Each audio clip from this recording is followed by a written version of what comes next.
জয় মহাকাল, সবাইকে সুস্বাগতম। আমরা দেখতে পাচ্ছি বোলপুরের কঙ্কালীতলা কালীমায়ের মন্দির। এটি অন্যতম শক্তিপীঠ এবং বলা চলে 51 শক্তিপীঠের শেষ শক্তিপীঠ।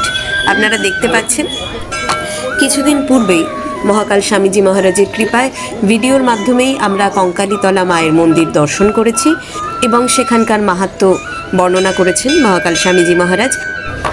তবে আজকের আকর্ষণ কিন্তু সম্পূর্ণ ভিন্ন এবং অত্যন্ত বিশেষ, কারণ মহারাজ আমাদের সঙ্গে সাক্ষাৎ করাতে চলেছেন দুজন অসামান্য প্রতিভা এবং ভীষণ বড় মাপের গুণী শিল্পীদের সঙ্গে।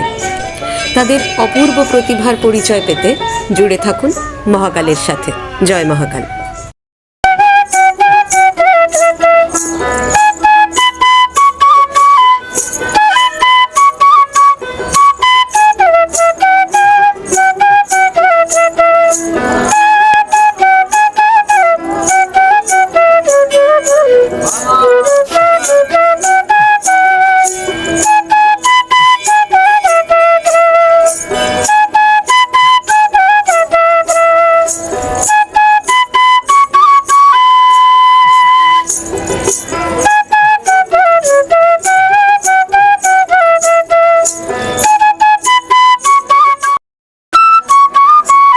কঙ্কালীতলা মায়ের 51 পীঠের একটি বিশেষ মহাপীঠ।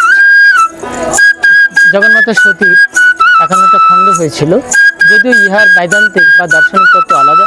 পৌরাণিক তত্ত্ব অনুসারে 51 পীঠের একটি পীঠ, অর্থাৎ মায়ের একটি অংশ এখানে পড়েছিল। সেখানে বিভিন্ন সংস্কৃতির মানুষ, যদিও বীরভূম বোলপুরে বাউল সাম্প্রদায়িক মতাদর্শের প্রভাব একটু বেশি আছে। তো এই কঙ্কালী মায়ের এই যে শক্তিপীঠ আর কি, সতী মায়ের শক্তিপীঠ, এখানে আমরা একটি বিশেষ প্রতিভা আমি দেখতে পেলাম, রেকর্ড না করে পারলাম না। জয় মা।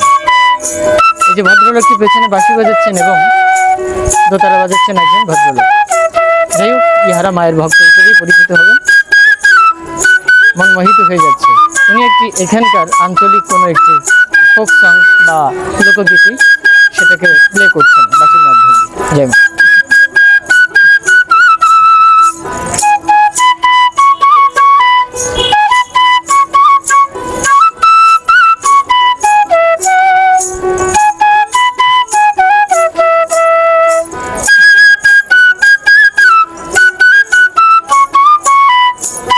শ্রবণ করলেই মন মোহিত হয়ে যাবে। আধ্যাত্মিক জগতে যে প্রকৃতির সাধনা করুক না কেন, সেখানে সঙ্গীত সংমিশ্রিত। আর বাঁশি, কৃষ্ণের বাঁশির কথা মনে পড়ে। এখানেই সমগ্র রহস্য বিদ্যমান। জয় মা। জয় মা কঙ্কালী।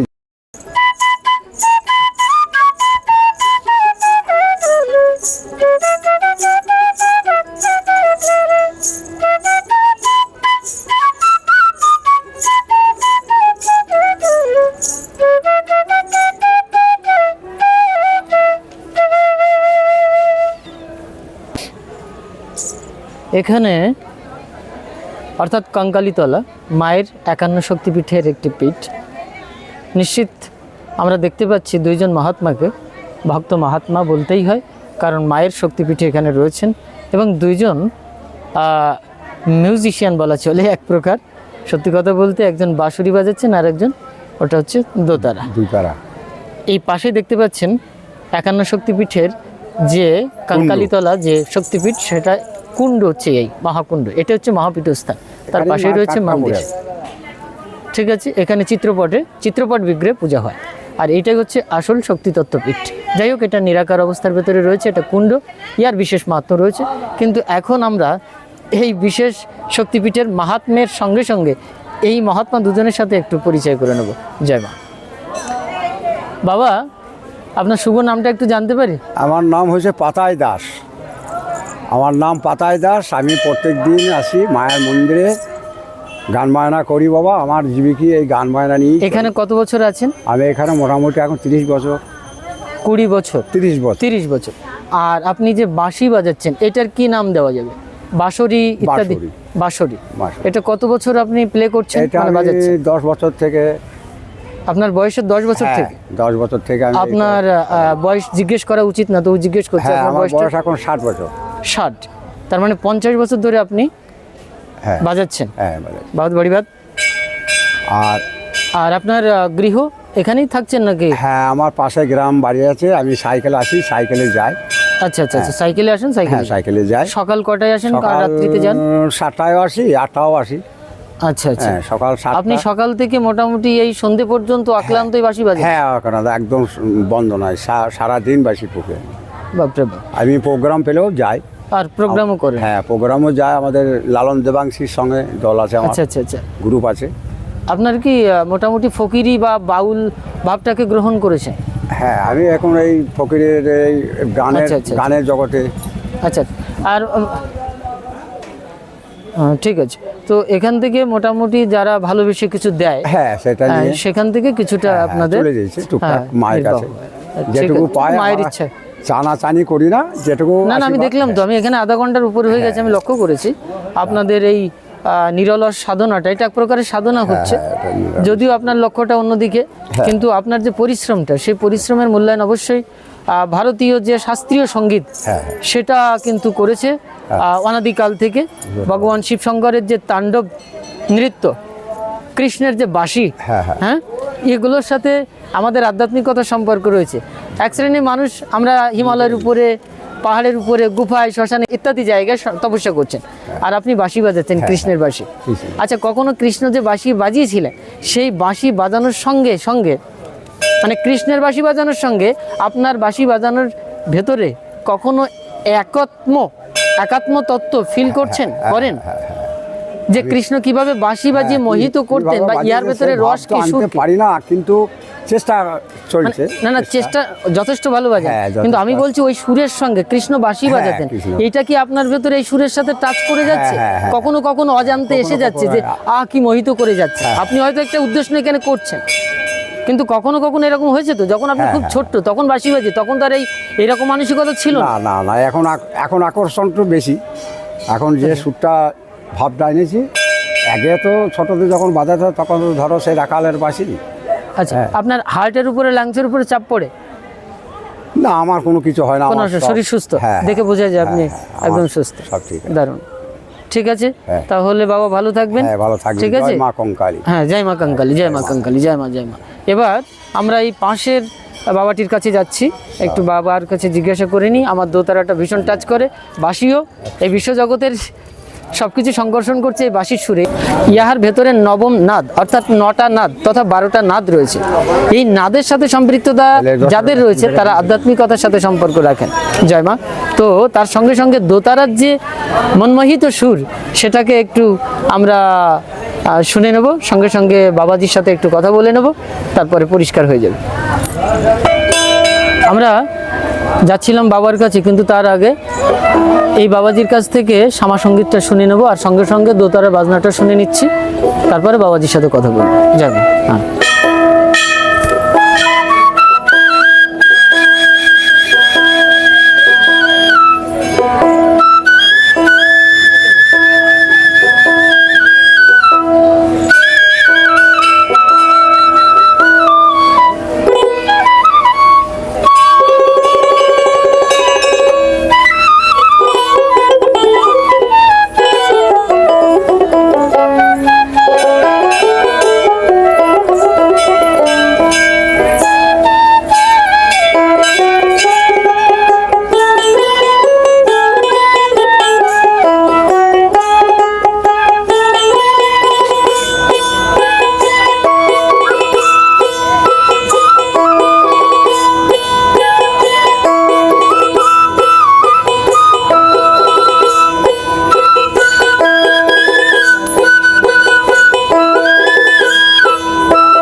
বাবাজি একটা বেশ ভালো রিদিম বা ভালো শুনতে শ্রুতি মধুর, আরও মানে দ্রুত লয়ের ভেতরে একটা মানে বেশ জাঁকজমক।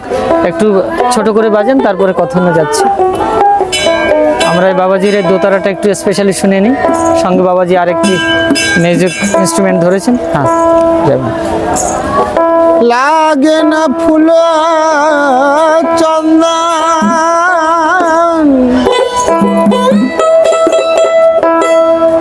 মন্ত্রতন্ত্র লাগে না, গানে সর্ব শ্রেষ্ঠ সাধনা বাড়িয়া গানে সর্ব শ্রেষ্ঠ সাধনা।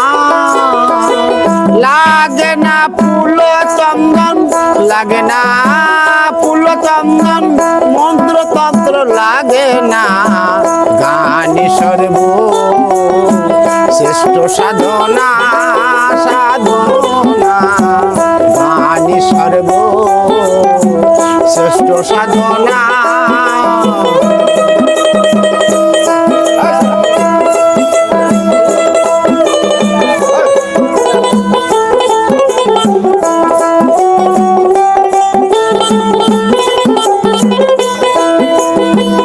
আকর্ষণ করে সবার মন আর প্রাণ, গাহরে গাহ প্রভুর লহ প্রভুর নাম, ভুলে যাই যারে সেই নিঠুর ভগবান, ভুলে যাই যারে সেই নিঠুর ভগবান, না এসে পারে না, না এসে পারে না, গানে সর্ব শ্রেষ্ঠ সাধনা সাধনা, গানে সর্ব শ্রেষ্ঠ সাধনা।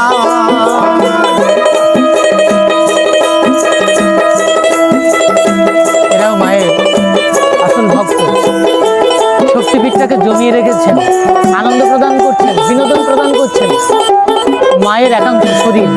এরাও আসলে সঙ্গীতকে ভালোবাসো, শক্তি পাবে মনে, মহাশক্তি বসে আছে হৃদয় আসনে,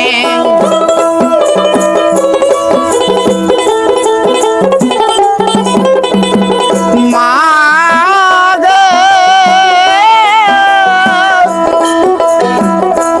ও গো মা,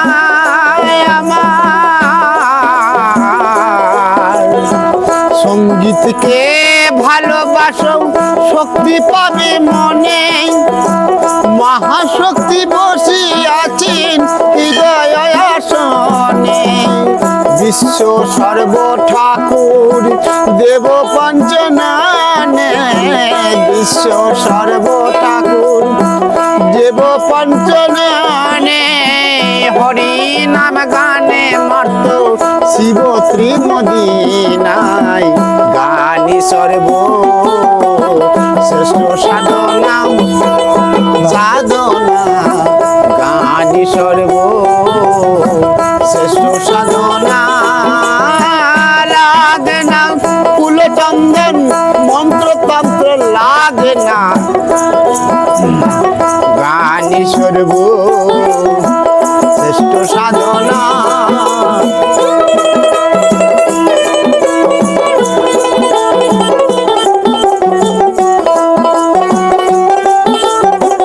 बढ़िया, अच्छा लगा, बढ़िया अच्छा लगा।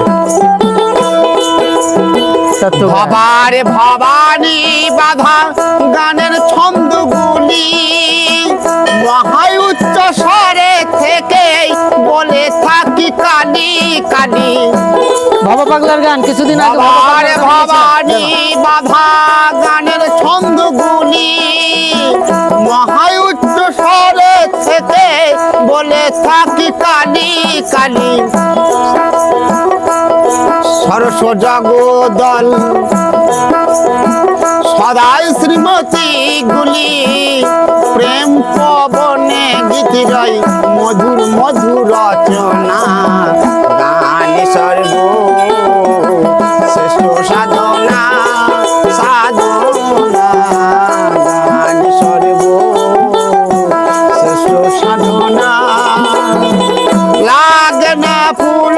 বন্ধন মন্ত্রতন্ত্র লাগে না, গান সর্ব শ্রেষ্ঠ সাধনা, সাধনা গান সর্ব শ্রেষ্ঠ সাধনা।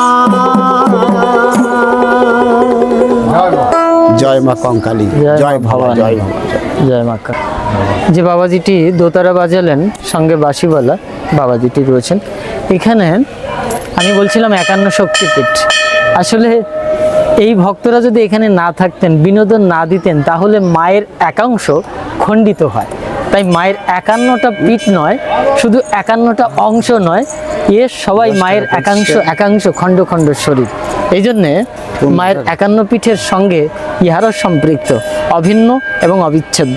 এই জন্যে এখানে যে সঙ্গীতটি পরিবেশন করা হয়েছে, তত্ত্বগত দিক ভবা পাগলা যেটা ব্যাখ্যা করেছেন বা যে তত্ত্ব দিক নিয়ে এসেছেন বা সাধনার মাধ্যম দিয়ে যেটা উঠে এসেছে, সেটা বড় অত্যন্ত নিগুড় একটা সুপ্রিম ডিগ্রির কথা। যাই হোক, কিছুদিন আগে আমি ভবা পাগলার সে পীঠস্থান থেকে এসেছিলাম, অনেকেই জানেন।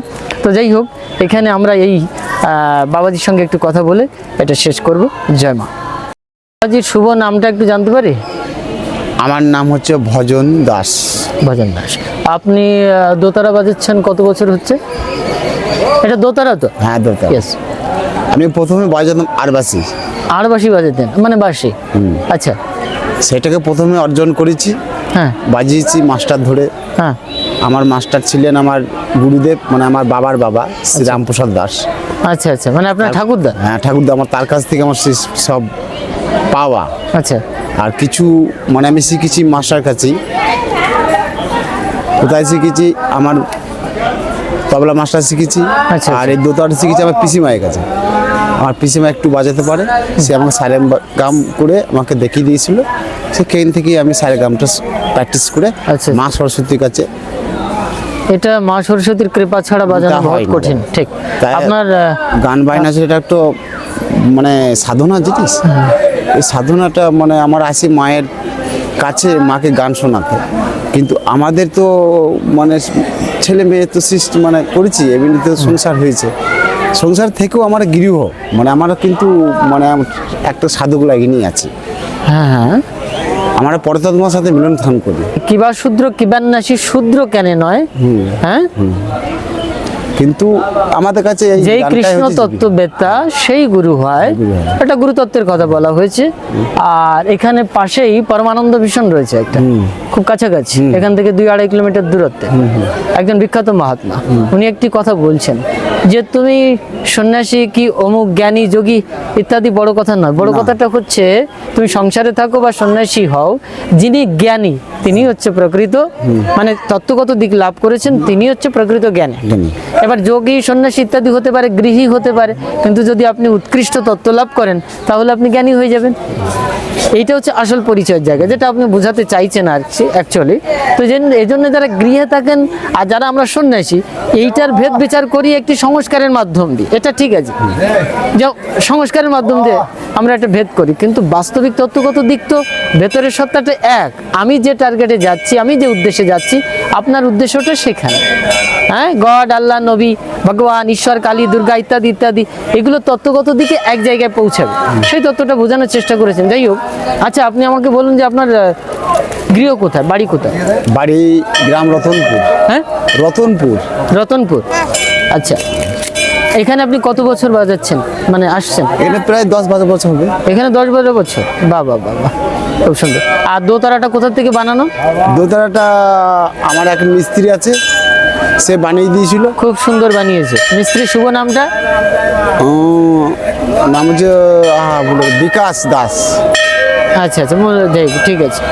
আচ্ছা, এখানে আপনি এই যে দোতারা বাজান বা এখানে আসেন, পাশাপাশি আর কিছু করেন?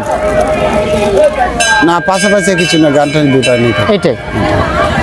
এতে এখান থেকে যেটা জীবিকা নির্বাহ হয় বয়স সেটা মাজা দেয় গ্রহণ, সেখানে মায়ের ইচ্ছা চলে যায়। আচ্ছা, ঠিক আছে। আপনি যে বাজান বা গান করেন ইত্যাদি, এই বাবুর সঙ্গে রয়েছেন, বাবাজির সঙ্গে রয়েছেন, তো এখানে আপনি এই সুরের মাধ্যম দিয়ে কোনো আধ্যাত্মিক তত্ত্ব মানে প্র্যাকটিক্যালি কিছু অনুভব করেন, তার কিছু খণ্ডাংশ বা যেটা বলার যায় সেটুকু বললেই হবে। হ্যাঁ বলুন, আপনার ছোট্ট একটি মানে মনে করেন আপনি গান বাজাচ্ছেন বা দোতারা বাজাচ্ছেন, এর সঙ্গে আপনি কখন মোহিত হয়ে গেছেন, কখন যেন একটি মন লয়ভূমিতে চলে গেছে, কখন যেন একটা অমৃত সুধা যেটা বাইরের জগতে স্ত্রী সঙ্গ বা ইত্যাদি টাকার সঙ্গ বাড়ি গাড়ির সঙ্গে পাওয়া যায় না, এই সুরের মাধ্যম দিয়ে কখনো ফিল করেছেন বা এই আপনার মিউজিক ইনস্ট্রুমেন্টের মাধ্যম দিয়ে হ্যাঁ পেয়েছি। পেয়েছেন? আমরা আসল তত্ত্ব জানতে পারলাম যে সঙ্গীতের ভেতরে কী রহস্য রয়েছে। সেই গানটিও বাবা পাগলার যে গানটি উনি গাইলেন সেটা কিন্তু সেই তত্ত্বকথা উঠে এসেছে। অ্যাকচুয়ালি এই সঙ্গীতের ভেতরে রয়েছে কিন্তু আসল মর্মার্থ, আসল সারার্থ, যে কারণে দেখবেন আমরা বহু দেবদেবীর কাছে এই মিউজিক ইনস্ট্রুমেন্ট দেখতে পাই, কিন্তু কটা মানুষ এই মিউজিক জগৎকে অন্বেষণ করছেন, অনুসন্ধান করছেন। আমি এখানে এসে সেটা অনুসন্ধান করবার চেষ্টা করলাম। মা কালীর কাছে এসেছেন, কঙ্কালীতলায় এসেছেন, এই শক্তিপীঠে এসেছেন, সবাই পূজা পার্বণ ইত্যাদি করছেন, ইহাদেরকে সাহায্য করছেন, কিন্তু আসল তত্ত্ব হচ্ছে যতক্ষণ না পর্যন্ত সুরের নাদ তত্ত্ব অর্থাৎ নবম নাদ তথা 12টি নাদ সম্পর্কে না জানা যাবে, অর্থাৎ তুরিয়াতীত অবস্থায় যেতে গেলে তাকে মিনিমাম 9টা নাদ ভেদ করতে হবে। সেই নাদের সাথে যারা সম্পৃক্ত তারা সত্যিকারের আধ্যাত্মিক, তারা এক ধরনের যোগী, তারা এক ধরনের সন্ন্যাসী। এই তত্ত্বটা এখানে ফুটিয়ে তোলার চেষ্টা করেছি আমি সন্ন্যাসী হয়েও, কারণ আমি সঙ্গীত ভালোবাসি। এমন কোনো জগৎ ব্রহ্মাণ্ডে কেউ নেই যে সঙ্গীতকে ভালোবাসতে পারে না, এবং যে সঙ্গীতকে ভালোবাসে না তাকে আসলে কি বলা যাবে সেটা আসলে ডিকশনারিতে নেই। কিন্তু এই জগৎ ব্রহ্মাণ্ড সঙ্গীত থেকে সৃষ্টি হয়েছে, তার নিদর্শন এই শক্তিপীঠে কিন্তু আমরা এই দুইজন বাবাজির মাধ্যম দিয়ে, যিনি বাঁশুওয়ালা আর একজন দোতারা বাজান, ইনিও বাঁশিও বাজাতে পারেন, ইত্যাদি ইনস্ট্রুমেন্টের ইহাদের জানা আছে, তো সেটা কিন্তু সেই তত্ত্বটা ফুটে উঠেছে, সেই সত্য ফুটে উঠেছে। তো যাই হোক, আমি এখানে এসে আনন্দ পেলাম ইহাদের সঙ্গ করে। মায়ের কৃপা তো আমরা অনুভব করি কম বেশি, কিন্তু পাশাপাশি এই যে মানুষ ভগবান, সঙ্গীতজ্ঞ ভগবান, যারা সঙ্গীত নিয়ে থাকেন তারা যে ভগবান, সেই তত্ত্বটা এখানে উঠে এসছে। এই জন্য আমি বেশি পরমা আনন্দ লাভ করছি। জয় মা। তবে আমি তো একেবারে দরিদ্র সন্ন্যাসী, আমি কতটুকু সাহায্য করতে পারবো এটা তো বলা খুব কঠিন। আমি এখানে পরিব্রাজক অবস্থায় এসেছি, তবে আগামীতে আমার আসবার খুব ইচ্ছা রয়েছে, যদি সাক্ষাৎ হয় তবে সেখানে অবশ্যই আমি এই দুজন সঙ্গীতজ্ঞের পাশাপাশি থাকার চেষ্টা করব। আর বাকিটা যারা আমাকে ফলো করেন, দেখুন সবসময় আমাকে ফলো করতে হবে এরকম নয়, কারণ আমার একটি শরীর এরকম কিছুই হয় না, ঠিক আছে। মহাকাল যদিও আমার নাম, অনেকে জানেন, তো এই মহাকাল মানে এই জগৎ ব্রহ্মাণ্ডের এই কালাতীত যে অবস্থা, এই অখণ্ড কাল, এটাই হচ্ছে মহাকাল। এখন এই কালাতীত যে অবস্থা সেখানে সব কিছু রয়েছে, তো এই জন্যে এই যে বাবাজিরা রয়েছেন মানে এখানে আমিও রয়েছি, এই জন্য ইহাদের বক্তব্য শুনবার প্রয়োজন আছে। যারা ব্লগ করেন, ইউটিউব করেন, হোয়াটসঅ্যাপ করেন ইত্যাদি করেন, ফেসবুক ইত্যাদি ইত্যাদি, ইহার সাথে কিন্তু সম্পৃক্ততা না রেখেই আধ্যাত্মিক তত্ত্বের যে সুর ব্যঞ্জনা সেটাকে পরিব্যাপ্ত করবার জন্য, সেটাকে প্রকাশ করবার জন্য কিন্তু এই ক্ষুদ্র প্রচেষ্টা। জয় মা, আপনারা ভালো থাকবেন, সুস্থ থাকবেন। জয় মা কঙ্কালী। জয় মা কঙ্কালী।